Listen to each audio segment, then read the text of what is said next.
অযোগ্য তালিকা প্রকাশ করলো এসএসসি। সুপ্রিম নির্দেশ মেনে ওয়েবসাইটে অযোগ্যদের তালিকা প্রকাশ, অযোগ্য শিক্ষকদের তালিকা দিল কমিশন। আরো একবার আপনাদের জানাবো, শীর্ষ আদালতের নির্দেশ অনুসারে অযোগ্যদের তালিকা প্রকাশ করলো স্কুল সার্ভিস কমিশন। সুপ্রিম কোর্টের নির্দেশ ছিল 7 দিনের মধ্যে তালিকা প্রকাশ করতে হবে। আদালতের বেঁধে দেওয়া সেই সময়সীমার মধ্যেই শনিবার অর্থাৎ আজ কমিশনের ওয়েবসাইটে সেই তালিকা প্রকাশ করা হয়েছে। প্রতিনিধি সোমরাজ আমাদের সঙ্গে রয়েছেন, সরাসরি সোমরাজের কাছে যাব। সোমরাজ, একেবারে আদালতের বেঁধে দেওয়া নির্দিষ্ট সময়সীমার মধ্যেই আজ অযোগ্যদের তালিকা প্রকাশ হলো, কি কি তথ্য সামনে আসছে?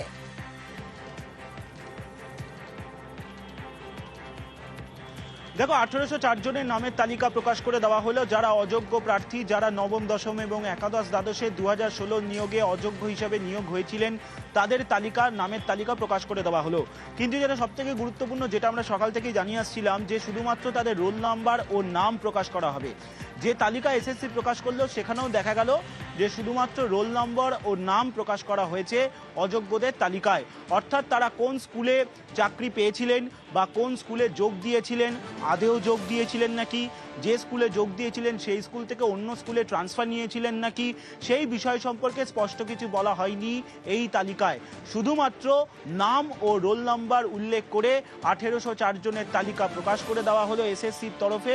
এবং এসএসসি সূত্রে জানা যাচ্ছে, এই যে তালিকা তারা শনিবার রাত 8টার সময় প্রকাশ করলেন এসএসসির ওয়েবসাইটে, সেটা সুপ্রিম কোর্টে সোমবার এসএসসির তরফে জানিয়ে দেওয়া হবে। অর্থাৎ আজ সকাল থেকেই কিন্তু একটা চর্চা ছিল যে স্কুল সার্ভিস কমিশন নবম, দশম ও একাদশ দ্বাদশের অযোগ্যদের তালিকা প্রকাশ করবে। বারবারই এসএসসি এই তালিকা প্রকাশ করার আগে যাচাই করে নিচ্ছিল, কারণ এসএসসি আশঙ্কা করছিল এই তালিকা প্রকাশ করার পর ফের মামলা হতে পারে এবং সেক্ষেত্রে এসএসসি যে নিয়োগ করছে সেই নিয়োগে জটিলতা তৈরি হতে পারে।